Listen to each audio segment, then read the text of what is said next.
today we're going to be talking about a more sensitive topic. So how to go no contact with a parent or parents or a caregiver.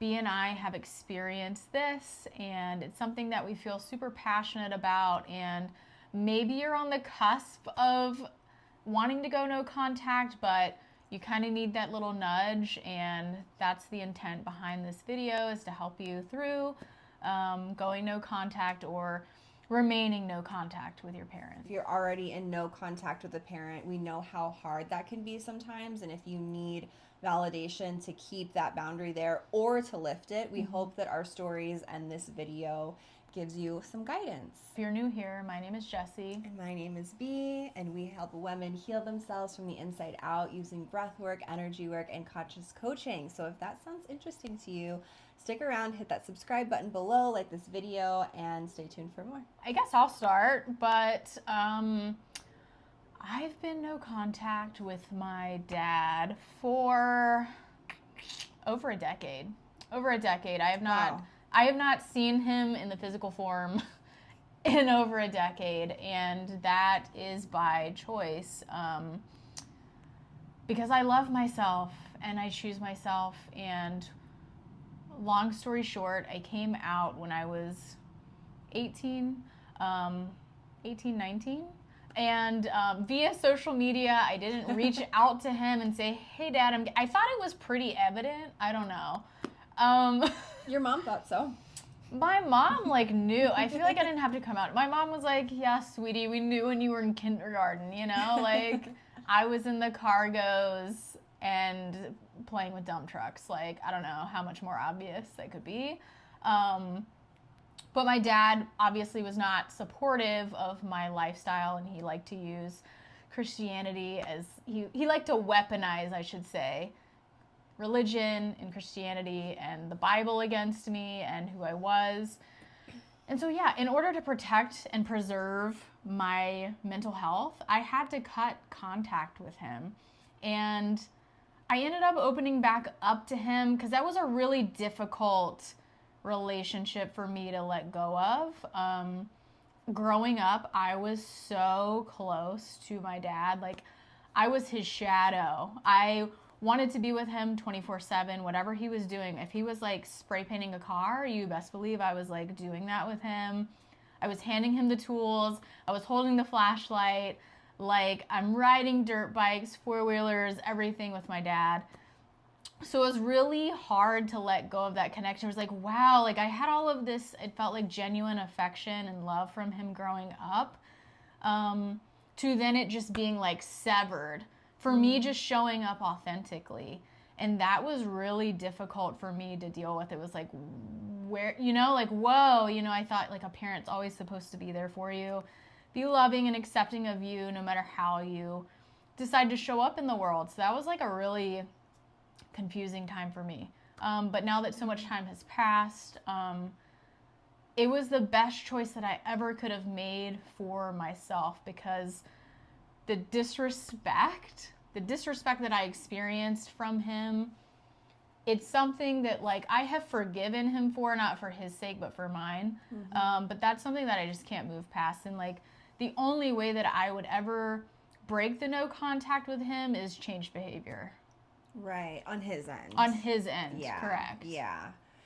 Yeah, so I mean, if, you're thinking about going no contact for whatever reason, I mean, that's a good sort of way to gauge it. If your parent is disrespecting your boundaries, repeatedly over time, and quite frankly, from what you've told me, not only was he disrespecting you and your boundaries, but he was, abusing you, verbally. It was very much emotional, mental, verbal abuse, and I said, weaponizing religion against me. It was anything that he could do. It was really icky. It was an icky time to be in contact with him at all. Yeah, so if this person is disrespecting your boundaries, abusing you in any sort of way, what is making you tolerate that in your life? That is not okay for anyone. And I think because we have, as children, we have this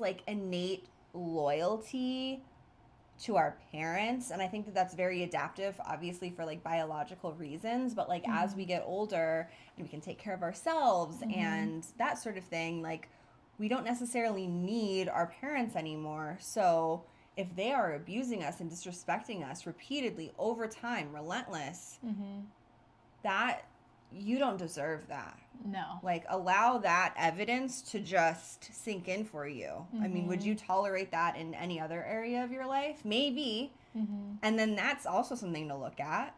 You know, what part of me makes me feel like I'm not worthy and deserving of love, of someone showing up for me in a really loving, caring way. And it doesn't mean that they have to agree with you about everything. Your dad, you know, could not necessarily agree with your sexuality and you know, that sort of thing, but to disrespect and to abuse, that just takes it to a totally different level. I feel like I've heard of different stories where, you know, the child comes out as gay and the parent doesn't necessarily agree, but they still, you know, love them and show them love, and they're not abusing them. So I don't know, it's a lot to think about, but those are like two really big things: the disrespected boundaries and abuse. If those two things are happening, you really, really need to look at, okay, what is this what value is this relationship adding to my life?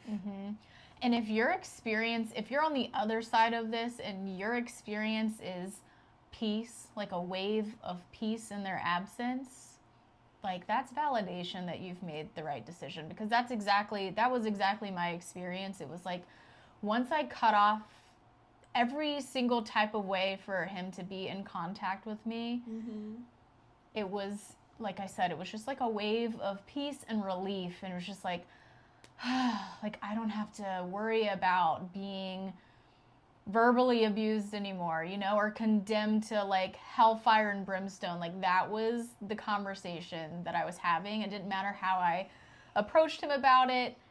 That was just that was the energy that I was being met with consistently. Even when I came at it from like, you don't have to like accept, you know, my lifestyle or how I present myself or my sexuality. Like, you don't have to accept that. But like, now that I have my emotional support puppy, but like I was saying, like, I just wanted him to love and support me the same way that he did growing up, like prior to coming out. You know, that's all I ever wanted from him. And you know, that's just not something that he could give. And if that's not something that you can give, is just basic baseline respect, then like you can't sit at my table. My situation is a little bit different, so some of you might relate to my situation more, because Jess and her dad were very close growing up. Like, I was never close with my dad. I think I was close with him probably from the time I was born till like 2-ish years old, and then and then him and my mom got divorced when I was about 4, and my brother was born in that time too. And then after him and my mom got divorced, my dad was in and out, never consistent. Never felt like a strong bond or attachment to him. I always wanted that. I always yearned for that. I felt like there was a void there, but it just wasn't connecting. You know, he would like make false promises, like, I'm gonna pick you guys up this weekend, never show up. Like, I can't tell you how many times that happened to my brother and I. So that relationship wasn't necessarily there, but I was always craving it. So when I think I was a teenager when I first did my like first round of no contact with him. I can remember that I was really sick not in the hospital, but in an outpatient center for my eating disorder. And he showed up to like one family therapy session and promised that he would show up, you know, and then the next week came, didn't show up, like never showed back up. And I was really sick, you know, like I was very ill, like about to get hospitalized basically if I didn't get better. So despite all of that, I got better. I gained weight. Like, I didn't have to go to the hospital, thank God. Yeah, I had like really turned it around. But in that, I gained some power in that I was like, you are not going to show up for me in my most vulnerable time. I'm doing no contact. And that felt really good for me at that time of like being 16, 17. Mm-hmm. And I kind of like had this pressure on me too at that time that like, if I decide to go no contact, like I'm never going to talk to him ever, ever, ever again. Mm-hmm. And that didn't happen. You know, I was no contact with him for like 2 years. And then I decided to reach back out. Mm-hmm. So I also want to say, for those of you that like feel like, you know, you kind of do things like to the extreme like I do, mm-hmm. and you think like extreme, like all or nothing, you can do no contact, and maybe it's a day, maybe it's a year, maybe it's forever. Mm-hmm. There's no pressure. You do what feels right for you. So that 2-year period felt right for me, and then one day I literally woke up and I was like, I need to talk to him. I don't know why, I just felt that, and so I followed that, and I did. And then, you know, throughout the years in my adulthood, very in and out, same sort of thing. But I realized too, like reflecting back on it now, him and I got really, really close when I was yet again really, really sick. So I wasn't sick with an eating disorder again, but I was sick with alcoholism and drug addiction. And, you know, he has the same traits. You know, I don't know if he has gotten better at this point, but he was totally addicted to all of that. And so we bonded. Mm-hmm. And there was a lot of darkness in that, a lot of dark experiences shared. And when I chose to get better and to get sober, I remember the last time I saw him, actually. I was visiting back home, and I had gone to meet up with him, and I was sober at that point. I was very, very newly sober, and he was not. Mm-hmm. And we didn't go to drink or anything. We went out to lunch. And the energy was really off. It was it was just not an energetic match anymore. And I knew from that day moving forward, like, this isn't gonna work. Mm-hmm. And I have become very clear. I mean, it's been probably almost 7 years now. I won't be talking to that person ever again in this lifetime. And not because I don't forgive him, not because I'm holding on to all these grudges, but because like I am protecting my peace. You know, I'm not going to allow someone that's hurt me so many times, time and time again, who's not shown up for me time and time again. You don't get access to me. Mm-hmm. And it's just that simple. And I think it's me coming into more self-love too, you know, like I value myself and my peace and my boundaries so much so that like you can't come in and disrupt that. Even if you have changed, like this is the other thing, and this might be very controversial, but even if he had done all of the work, totally changed, sober, I would say, I am so proud of you. That is so amazing. Take care. Like, it's still not going to happen. So just know that if you're in that space, like, that's okay too. Like, the person can do all of the changes, do all of the things, can show you. And if it still doesn't feel like a match for you, that's fine. Right. That's your choice. Right. It's okay to, like, be grateful for the connection that you had and be grateful that they've experienced all of this growth, but, like, let them go.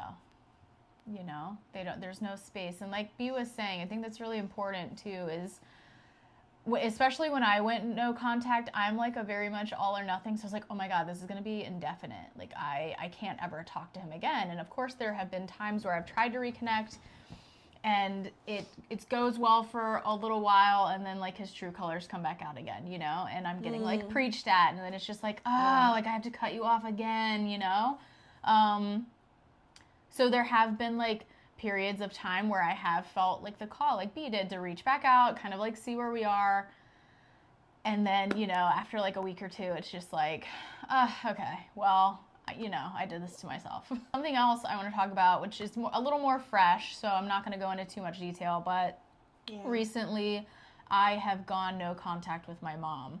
And something that I realized is I had placed her for many years on a pedestal because she was the one parent that was like accepting of me and how I presented my sexuality. So it was like, oh wow, like you accept me, you love me, like I have a supportive like ally mom, like this is amazing. But then I was like overlooking all of these other things that were happening. And that's been a really difficult transition, especially around boundaries. Like, it was a lot to do around boundaries not being respected, and just things from the past, that she needs to deal with and heal. And like, until she does that, like I said, until actions happen, until she takes those action steps to better herself and her situation, I cannot, change behavior is the only way that I will break the no contact. And I'm kind of grateful that I've had the experience of going no contact with my dad, because it made going no contact with my mom a little bit easier, if that makes sense.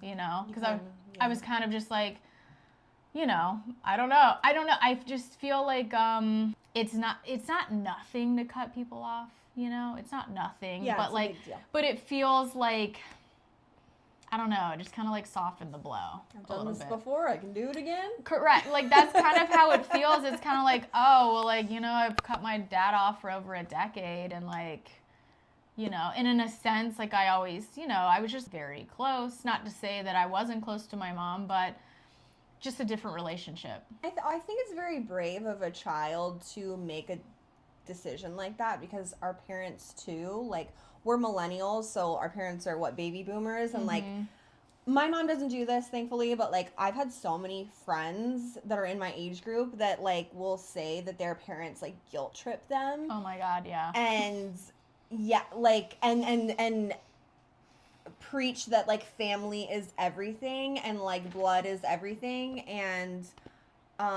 that can be a really big weight to carry. And so just because you're blood doesn't necessarily mean that you have to keep ties. Like, I've cut off so many relationships within my family system.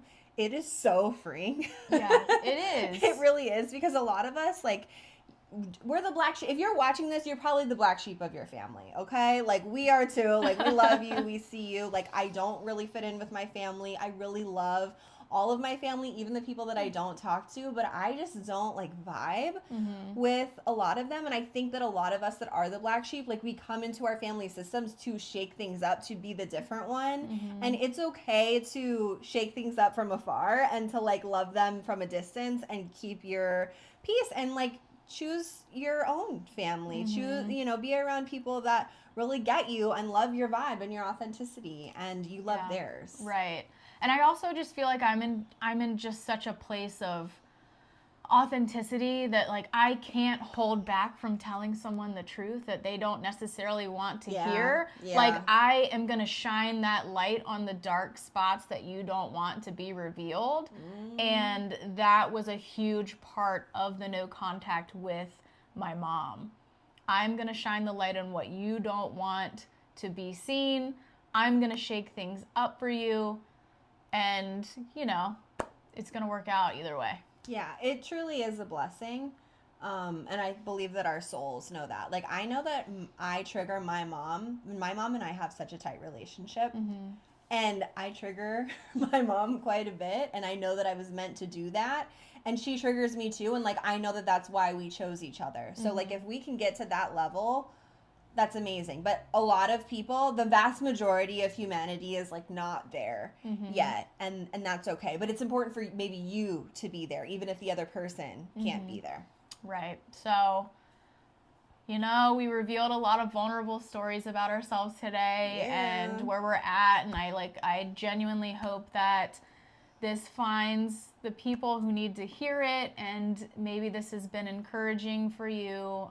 Maybe it's giving you that little nudge, or just encouragement if you've already been in the no contact zone, because it can be kind of difficult sometimes, especially when you're experiencing success or something super exciting in your life, and maybe your mom was someone that you would go to and tell about these things, and you want to reach out, but then you're like, it can be really emotionally taxing and like a little lonely, and you're just like, man, like, I wish I had that, that connection with my mom, so we get it. We've been there. We are there. So if you're like no contact with a parent already, or if you're thinking about it, like, let us know in the comments below. We'd love to witness your story and support you. And as always, take what you need, leave the rest, and most importantly, go love yourself.